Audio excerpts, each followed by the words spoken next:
Hello, and thank you so much for tuning in to my Let's Talk series this Bi Visibility Week.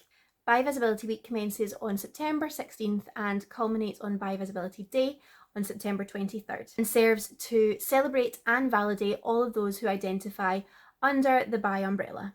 I'm so grateful to be joined by some incredible fellow Bi queens from within the pageant community, and with their help I'll be using my platform to spread positivity and information around all things B in LGBTQIA+. In this episode, I am joined by Natalie Mageza, and she'll be shedding some light on a different point of view surrounding culture clashes and growing up LGBTQ in a religious household. Once again, enjoy and let me know what you think. Okay. I think we're good. You look presentable. You look lovely. You look presentable. Girl, I'm cozy. I am cozy. Cozy is the best way to go, because this is obviously a point of view that is unique to you. Like, I have no clue your experience. Okay. So I feel like this time round it's probably better to be you led. Yeah, no, totally fine. So I'm good to just let you say what you think needs heard and go for it. I have got some like little bullet points and questions and stuff, which is Totally. kind of what I've done with everyone else. But yeah, that's the reason why I wanted to obviously have a chat with you, is because I've got a whole different point of view of it, having obviously grown up in an African country. Yeah. Which is very extreme and it has extreme views when it comes to like LGBTQ plus rights and everything like that. So this is something that I experienced growing up, and I did experience quite a lot of homophobia growing up because of the country I grew up in. So like from school to like down the street, and my cousin years later ended up coming out as gay, and my family absolutely crucified him back at home and basically made out like he's got a mental disability when he doesn't, and they basically got him locked away because of that. So I'm just very fortunate that I can obviously open up about it. Like, I don't have any contact with my family anymore just due to like personal differences and like things like this coming into play. Like, I can't change who I am for my family. I would rather be happy on my own and have absolutely no family at all. So like, yeah, I don't have any contact with any of my birth family at all at the moment because of it. Wow. Is it Yeah. purely because of that, or? Mainly because of that. It's one of the reasons, because not only is my family very cultural, but they're very religious. And when religion comes into play with it, sometimes people take religion too far to the extent where it's not what it's meant to be, rather than something that is used as something very hateful and something that can be used to spread hate. So that's another reason, just down to cultural, religious reasons, that we just didn't get on at all. And yeah, I think I'm actually way better on my own. It's a lot nicer on my own because I can be who I am, and I can raise my child without any extremist views or anyone coming in and saying something and this or that. And I remember vividly when I told my mom I was pregnant with my son, and she went, "Oh, well, at least you're not gay or trans." And I was like,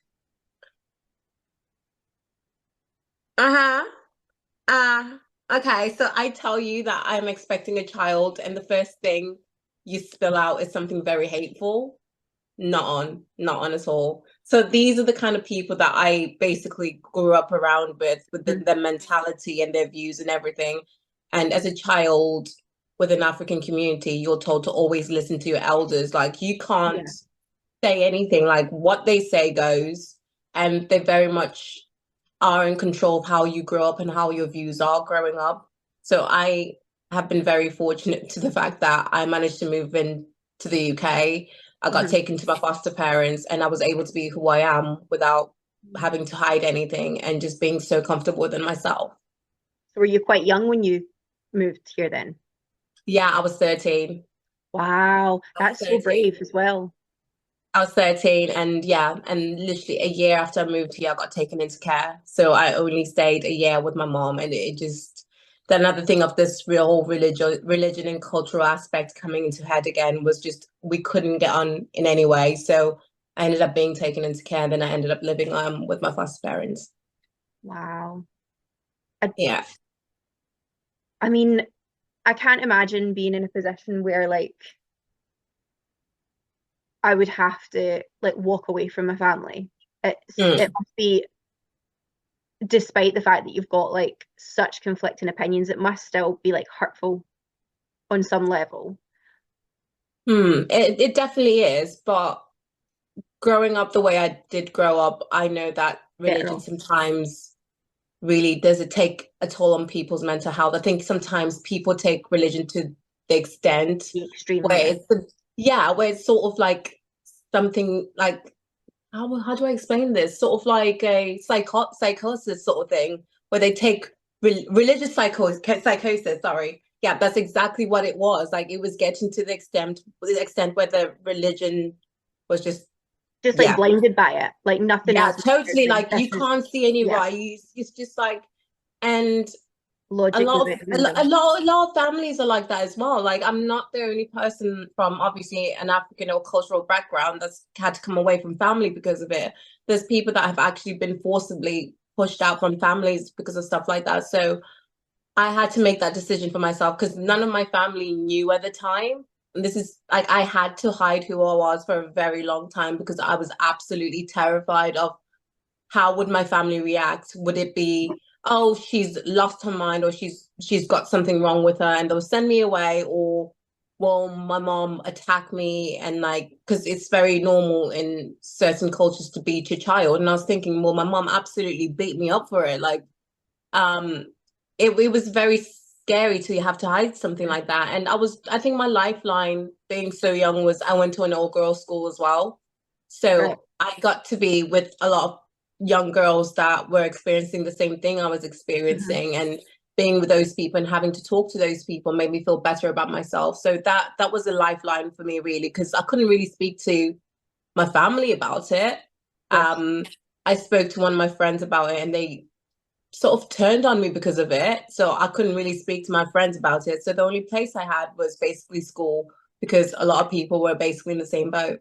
Yeah, wow. And it's so much to take on, isn't it? Like at that age, like so when did you know then? I would say for definite, I was about 15, just before I left school properly. So I was like, I knew I had certain feelings, I just didn't understand them because obviously because of how I was raised, I was told, okay, relationships are always between a male and a female. You can't see it any other way. It's very wrong. And if you do see it any other way, there's something wrong with you. So for maybe there was times where I knew or probably thought there was something wrong with me because I was told to feel like that. But I think as I got older, I realized, you know what, this is really who I am. And just before I left school, I decided to get into a relationship with a lady, and that worked out really well for me. And I couldn't obviously tell anyone else about it. Like I just couldn't. And then going into college, I was more open about who I was because I definitely had the support around me. I was able to obviously go meet up some like-minded people on my nights out. Like I was really like getting in touch with people that were on the same vibe as me, which really did help. And they basically were like, do you know what? You're lovely the way you are. You shouldn't have to change to obviously fit in, whether it's family or friends. You're just be who you are. So I spent literally majority of my college days in the yard and a place called Glamorous in Coventry. Just because I just didn't have anyone to talk to and I didn't have anyone with that link. So being around all those people just made me feel like myself and really appreciate who I am. As you should. As you should. God, I genuinely like I can't fathom the mentality, like, because I know I've never been religious, like my family's not religious. So seeing like religion from an outside point of view, I can't get my head around how it can get to such an extreme where regardless of if it's your children, like siblings or anything, like people can push people away. And this is where the whole concept of like religious psychosis comes in. Like it's people that have taken religion to an extent where they can't see the fact that that's Can't even family. They don't see that. They see that as just simply evil, and it goes against what I believe in, not as in this is a family member with different views from me, and I can totally live with that. We don't have to obviously deal with each other in that way, but I can still be there and be very much supportive. So yeah. Yeah, like you don't need to like it necessarily, but Yeah. you can still be there. Yeah, it's just wild to me. So do you have a relationship at all with the church at all now? Or I've kind of stepped away from religion a little bit yeah. because the element of I grew up with extremist Mm-hmm. religion. Um, I would like to go back to religion one day with my own mind and my own thoughts and who I Like am. on your own Bec- terms. yeah, Yeah. 100%. Because with the way religion was introduced to me was from a very young age. Like there's not a time in my childhood that I don't remember going to church. Like I was always in church. I grew up in a church, and that wasn't obviously because of my beliefs. That was because of someone else's beliefs. So I was dragged along. So this whole time I would be involved with the church. I'd be involved in terms of I am trying to make someone else happy, and I wasn't getting any fulfillment for Yeah. myself, and I wasn't having any connections with God because I was being put in a position where I had no choice and I was being forced. And I think now I've come away from it as an adult. I look back at it and I think, yeah, I can have my own relationship with God that no one else can dictate. And it's on my own terms and how I want to do it. So I'm in a process where I'm slowly figuring out my faith and working my way back into the church, but in a healthy way. And I hope to find obviously a church that will accept me for who I am, because I know there are some churches out there that are very much open Yeah. because God loves everyone. That's the whole concept of the Bible. God This is loves the point, everyone, no isn't it? matter exactly. And so seeing churches like that makes me obviously feel like, yeah, I can definitely go back to religion and not have to hide or like sort of hide away from myself in any way. So yeah. Yeah. It's nice that you have that mindset, because I think a lot of people would be just pushed in the complete opposite direction, wouldn't they? Yeah, I think for me, it was just, I was very much aware from a young age that I was doing it to make people happy. Like anytime Yeah. I'd been at church as a young kid, like my mind would be elsewhere. Like I wasn't focused on what was happening at the time. Because it So wasn't your I knew, choice. yeah, so I knew that like that wasn't my relationship with God. I had no relationship with God at the time because it was forced.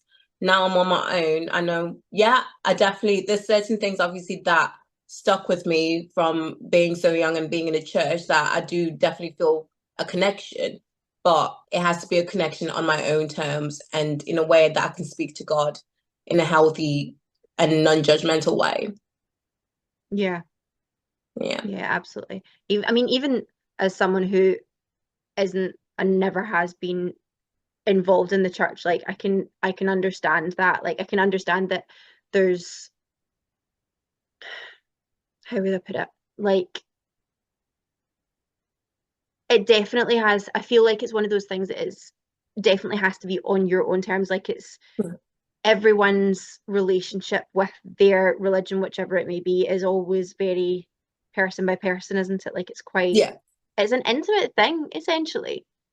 So Yeah. I can understand why you would have at a young age just been like, if you're sort of shoved into it the way someone else would do it. Yeah, and it was sort of like, come on, we're going to church. It wasn't like, Yeah, okay, we're going to just church part of because your routine. yeah, it was seen, okay, it's a routine. And no one really sat with me and went, we're going to church because of this. It's time for you to have a connection with God. It's time for your time to talk to God. I had none of that. To me, I was just told time to go to church. I'd get dressed and I'd go and I'd just sit there like a shell. Um, and then as I've come away, I've then obviously come to a realization that that's not the right way forward. Like obviously I didn't learn anything because I was having a relationship with God on someone else's terms, not mine. Yeah. Yeah. 2 minutes. I'm gonna go through these and see what I've got. Um, you're wonderful because you just like you've covered so much of all the things that I was wondering already, and I'm like, shit, great, great. Just because I'm talkative, that's why I just end up No, I covering love everything it. without I love it. realizing it. We've done that. I think my biggest one, to be fair, something that really, really bothered me, especially in the last years, was I don't know if you remember the Rwanda projects that the government decided to bring in to send basically refugees that had moved into the UK. Yes. Yeah. So I had a massive problem with this because obviously Rwanda is an African country and they've just put in anti-LGBTQ laws to basically punish them by imprisonment or death. And we were in a position where our government was telling these immigrants that we're sending you there, regardless whether you like it or not. And in my mind, I would constantly think, what about people in the LGBT community? How are you You're sentencing them? Yeah, I'm like, how are you? And I remember, like, I was like, how is no one putting two and two together? It would literally make me my skin crawl because I'm like, they're very open about their laws. How do you then offer pure security to these refugees that are coming to look for safety, to Yeah, be you can't. safe, away from persecution? And do you know what? They've probably been chased from their homes because of their sexuality or their beliefs, and they're coming to seek safety. And then you're putting them in a position where they're not really safe. And I remember I was like talking to someone about this, and they're like, "Oh yeah, I didn't realize that." I'm like, "Yeah, because no one really No talks one about thinks it. yeah. They're just seen as just refugees and not individual people with individual sexualities, religions, and other things that could obviously have an impact when they move to these countries." And I remember praying, and I was just like, God, please, just something be done for these people because no one ever thought of them in any way. And I'm just glad that now that's obviously been scrapped. But that was one of my biggest worries of, if you have people coming to the country to seek safety, why are you then sending them to a country somewhere with that's unsafe. such extreme laws? How do you expect that? How do you tell someone that I am sending you to this country with your sexuality where you could possibly be persecuted or sent to prison or killed? How do you explain that to someone? It's almost like they weren't looked at as individual people. No, they were just seen as, these are refugees. But it's not But almost, it is that they were looked yeah, at as not individual people. Like, yeah. basically, yeah. And I was thinking that, like, the government never said that there was anything put in place for these people to be able to keep them safe. It was just, yeah, we've spoken to the Rwandan government and they've planned something and they've got everything under control. I'm like, but the Rwandan government are the one that put that law into place to persecute these people. Yeah. So on what planet do you think then they'll be safe once they get there, when they're the ones that have put these laws? It was just, I think when I went to vote, I had that in mind, 100%. Like, that was at the back of my mind, because why were these people not thought of as individual people? Why was there nothing put in place? And thank God, like, the process didn't obviously go ahead, but imagine the stories that we wouldn't be hearing, because we would not hear what would be happening to them, because they'll be shipped off completely and we'll never hear the horrific stories of what's happening to them. Yeah, you wouldn't hear, after they'd left the country, you wouldn't hear anything about them again. It would have just been a case of, right, that's that done, on to the next. Like, that's what I feel like that's what we were dealing with pre-election. Yeah, definitely. And I remember when I was speaking to, like, my friends and anyone around me, and I'll tell them about this, I'm like, please think of that when you go vote. Like, these are more than just refugees, because I'm a refugee myself. I moved to the UK as a refugee. Even though I've got British citizenship now, no matter what, I'll always be a refugee because that's how I came to this country. And I can't imagine being put in a situation where I get taken to a whole different country where then my life is going to be in danger because of my sexuality and no one speaks up for me. Like, how is that a thing? So for me, I think that really tipped me over the edge. I think I spoke to a lot of people about it, and it was constant worry and just upset and panic and just constantly thinking of these people, and just nothing was ever said about it in terms of keeping them safe. Even though the questions were being asked by certain people, nothing ever came of it. So it was just a whole situation of how negligent our government was in terms of protecting these immigrants that they are now swearing would have been protected in this country. And even at that, like the people that were asking the questions were probably only people within the community. Yeah, 100%. I don't think that would have entered anyone else's head. Because a lot of people don't know obviously about these laws, because we, like I said, in the UK we're so sheltered. There's as many bad things that obviously go around on in the UK and around the UK. We are very much sheltered. Like, we don't have anti-LGBTQ laws. We don't have things that prevent us from like going out. Like, we as women can obviously, I know in some places that women have to cover up to go out, and they're very limited in certain things. So we're very sheltered in terms of like what we experience. So when these things are happening in other countries, we don't tend to hear about it. But because I'm very much connected with, obviously, my roots of being a refugee, I stay in touch with these things. I understand these things. And also being from an African country, I very much knew that some African countries do have laws that obviously sentence people to death or prison. And so I basically was aware, but I don't think anyone else knew what was going on. And it was a really frustrating time when obviously the planes were taking off and there was the whole palaver of trying to stop them and stuff like that. And for me, I'm just glad those people are safe, because there is no way that would have been safe in a country like that has just brought in laws to basically execute people for their sexuality. It's insane. Yeah. It is insane. That is literally the only way to describe it. It's barbaric. Yeah. And the thing is, I don't get it. It's like, it's someone's choice. How does someone's choice affect you that badly that you have to then impose the sentence of death or the sentence of prison to them? Like, that's someone's life, that's someone's choice, and the choice that shouldn't have to affect you in any way. It's the same, you know what I mean? That's how someone wants to live their life. It's not your life. It shouldn't affect you in any way. So that's another thing that I've always had an issue with, obviously, growing up with that. So I'm like, okay, they choose to live their life that way. What's it to do with you? Why should it affect how you live, how you get up, how you get to work? And some people try to bring in the whole concept of, oh, it affects our children. No, it doesn't affect your children. People need to stop using their kids as a get out. Like, it's just... And do you know what? I'm a mother. I teach my child to be inclusive and to be accepting. For example, if I go out and I see someone wearing a dress, I'm like, honey, that's totally fine. They choose to dress like that. That's their choice.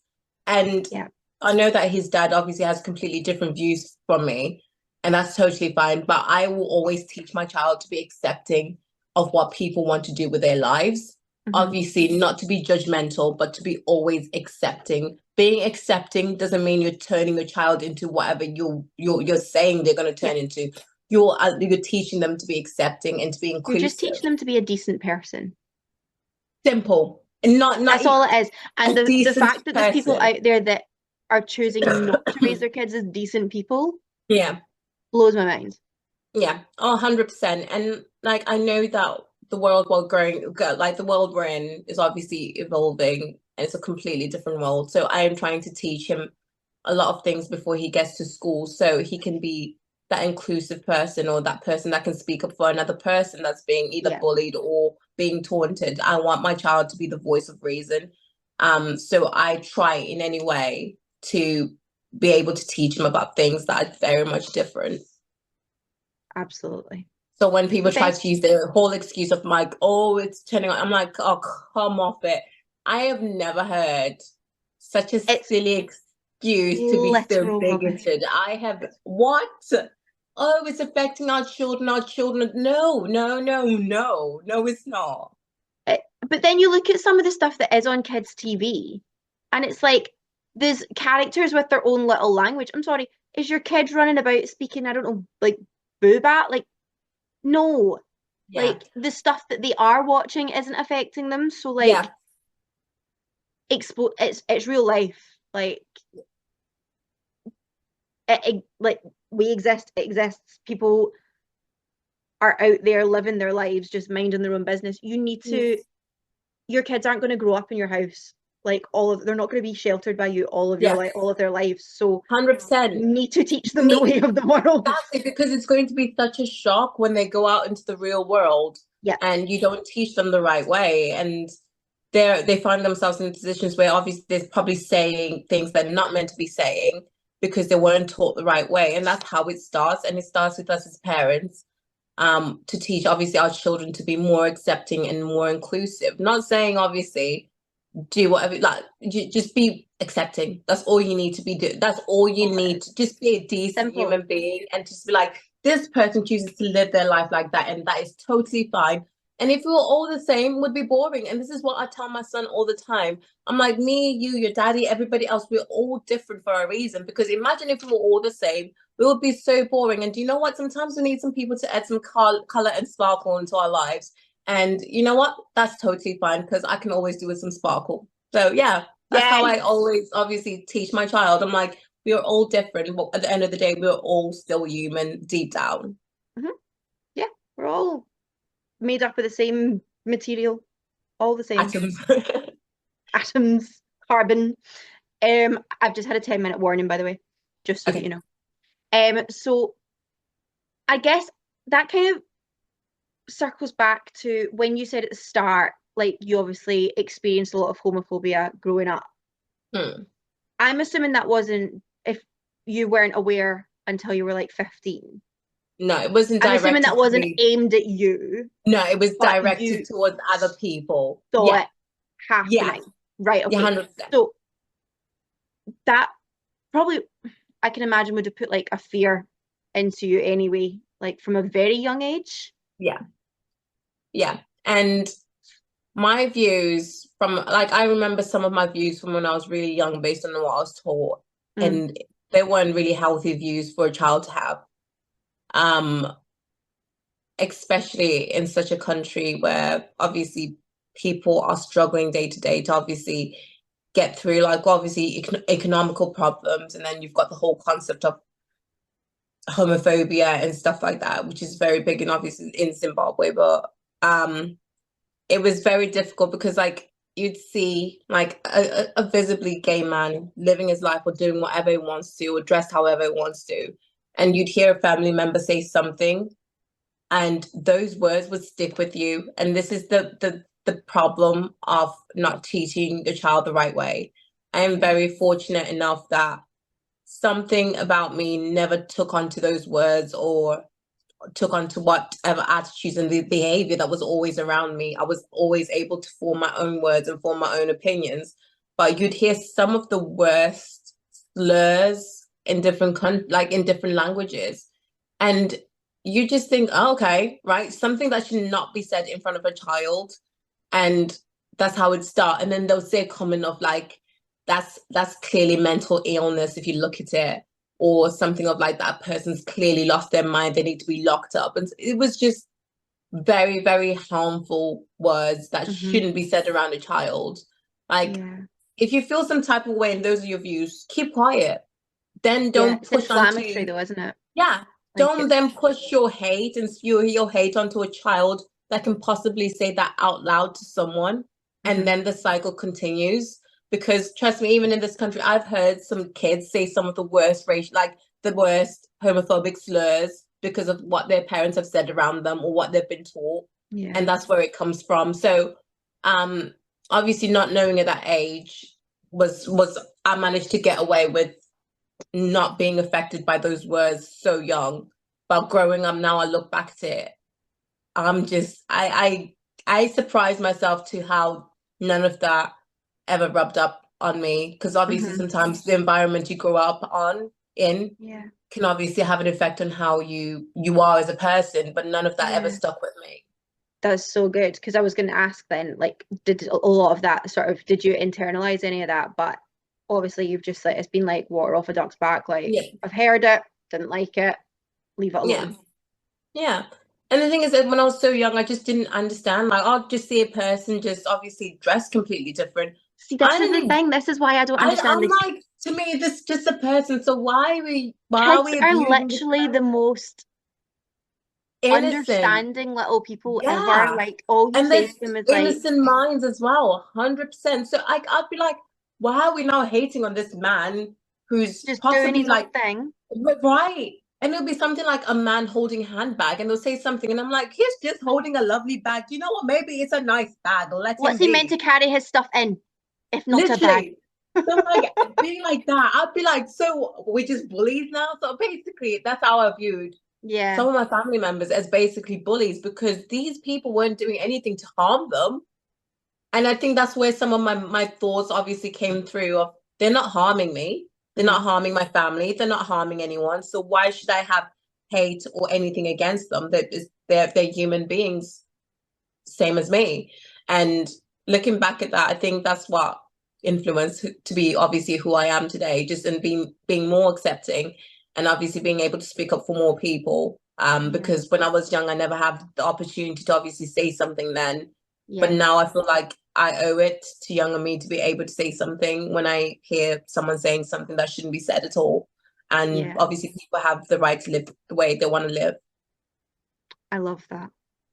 And I love that as a kid you were already like so headstrong, like I'm not Oh gonna my buy into God, I this. was my parents' worst nightmare as a I'm child. not I gonna was I literally, because I was so headstrong, I was so stubborn, like I knew to stand on my own. And I Mhm. think that was another reason why me and my family came to a head. It was because I was always I was always the one that had enough of everything. Like I was just I'm fed up of it. I'm not having it. I'm not with it. I love Listen, I was just the kid that was never with it. And sometimes it was seen as disobedience. And now I look back at it, I wasn't disobedient. I was very much strong and very much sure in who I am as a person. So I was totally fine with that as a child, even though it got me into trouble at certain times. It wasn't just obviously, there was loads of other things that I was very much so strong and very set up on. But it did get me in trouble a few times. where's the fun though, otherwise, eh? Right, right. But I I've think lived that a does good speak life. though, like to like when you were saying like the whole respecting your elders thing or like being disobedient, it does maybe speak to like a cultural thing where, okay, yeah, you were headstrong, you didn't listen to what was said above you, but is it then the case that, okay, aunts and uncles and older family members just didn't allow themselves to have their own opinion? It was always the case of you're tiny, you're the smallest person in the house, so you're upset, tough. You want to cry, don't want to hear it. I made you sad, that's unfortunate. Oh, I bumped into you and you sat down and cried, tough. That's basically how it was. It was just you are a thing. You weren't seen as a human being, and this is what has come into like me as a parent now is I make sure my son's voice matters. Like, I remember when I was really young, I'd try to speak up in certain situations, speak up with something that's possibly hurt me or upset me, and I Mhm. wasn't given the time of the day. And like now, if I say something, my son gets upset, I'm like, talk to me, and he'll tell me what it is. And I'm like, okay, I understand. Your feelings are very valid. We'll talk things through, we'll hug it out, but I'll always make sure he's heard like small, large, like no matter what Yeah, age you are, you deserve to be heard as a person. He is a person with his own thoughts and feelings, and he deserves to be heard. So I think that's really influenced me as a parent, not being able to obviously have my own thoughts and opinions yeah. around adults. So yeah. Like a handbook on what not to do. Yeah. Oh gosh. You know what? If I have to look back at obviously how I grew up and like how my son's growing up, I think I'm way ahead here. Okay, we're doing good. Okay. Sometimes like I'm so hard on myself as a parent. I'm like, I think I'm absolutely failing. And then I look at the way I was brought up and I'm like, no, I am not failing. I'm doing absolutely fine. I'm Like doing good.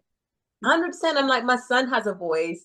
He comes to me and he can tell me absolutely anything. Like growing up, there's certain things I felt like I couldn't like go to anyone and talk to anyone about. So This might cut off any second, just so that you know.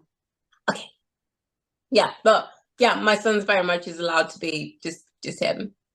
Good. It's the best way to do it. Totally. We'll have a little UK's national mister on our hands.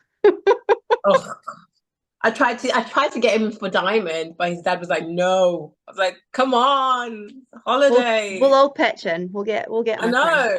You know what? Eventually I'll get him on that stage. Maybe once I've retired, because mom needs to do some stuff first. And then some bits on the list. Things, and then he can think many things.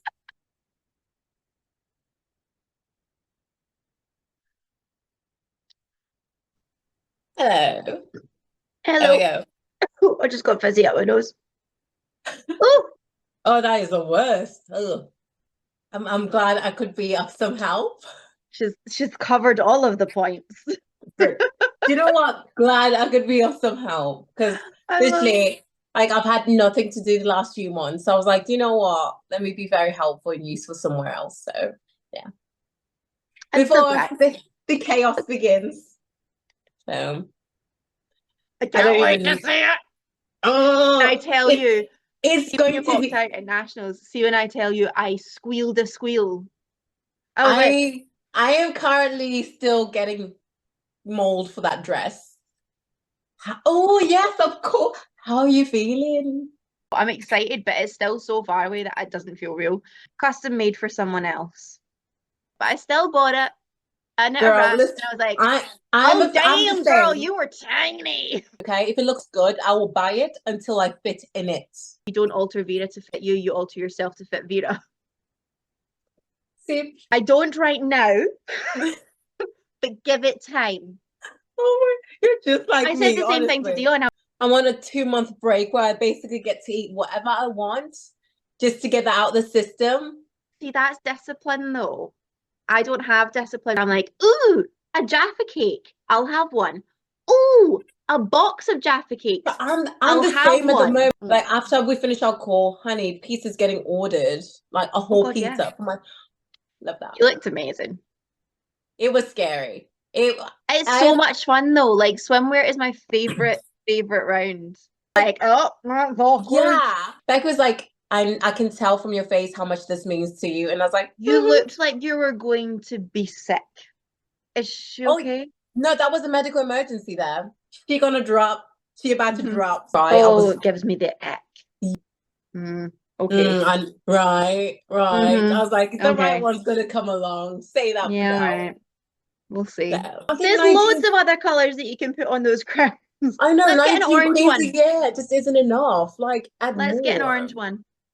Bring back the green. One of my biggest regrets in life is not getting one of those green ones. I love my green one. If there's anything that keeps me up at night, it's the fact that I never got to get the green one. I brought mine because I dropped it from a great height. But it's just a little bit squished. Actually annoys me. I'm like, stop spraying my crown. Preschool then asked me, they're like, he said you got a crown, what are they for? And I'm like, I do pageants. They're like, you do what? I'm like, Holly, how about this? How about We've had an idea hall. I literally came off stage after my first family photo and cried because I was like, I wanted to be in that for so long. It makes you not feel forgotten, because I'm not gonna lie. After I handed over that crown, it was woo. It's a humbling experience, isn't it? Handing over a crown. Even suddenly, you're irrelevant. It was the most humbling 24 hours of my life. I was like, damn. Yeah. Wow. Not about you anymore. Yeah. I didn't say that. It's AI. It's AI. It's AI. No, but I'm going on holiday instead, so. That's nice. Greece trumps Blackpool, unfortunately. Yeah, I totally agree. I know some people that have applied already, so it's going to be an exciting year. Oh my God, I've got another 10-minute warning. We've literally just been chatting. Oh my God. I can't even remember what it was I was going to ask you. Don't remember. Unsure. Well, if you ever think of it, because now I'm curious. I'll FaceTime you on WhatsApp if it comes back to me. Alas, my brain's not working anymore. It's fine. Honestly, I just love that we had a little chat as well. So totally fine. It was such a good chat. I know. Like, you got all of the points in there. I just want to obviously help as much as I can, because I know we do have like a lot of cultural people within pageantry, not even just pageantry, but outside, whoever you might have on your Instagram. who might see this and like feel like they can't be who they are. Mhm. And I struggled with that, obviously being younger. So honestly, if I could lend a voice and just give some hope to people, then that's a job done, and I'm happy with that. So totally. Yeah. No, I absolutely agree. And I'm very glad that you reached out. Very glad. It's And been a thank you joy. so much for obviously letting me talk about something that was very deeply personal. I never had the chance to obviously have a chat with someone about this, because it's something that's always been suppressed deep down, because it's Yeah. something that I've never felt like I could talk about. Mhm. So really talking about it has been like a form of healing for me as well. So it's been very helpful. So I'm so glad you've obviously created a platform for people to be heard, and that is very important, especially in the world we live in. And it also Mhm. allows us to be more tolerant and accepting of people from different backgrounds too. Yeah. Tolerance is a key word. Yeah. Yeah. Well, thank you very much for joining me. Thank you so It's been much a for joy. having me. It's been amazing. And thank you so much, and have a Thank lovely you, my day. love. Thank you. Bye. Bye.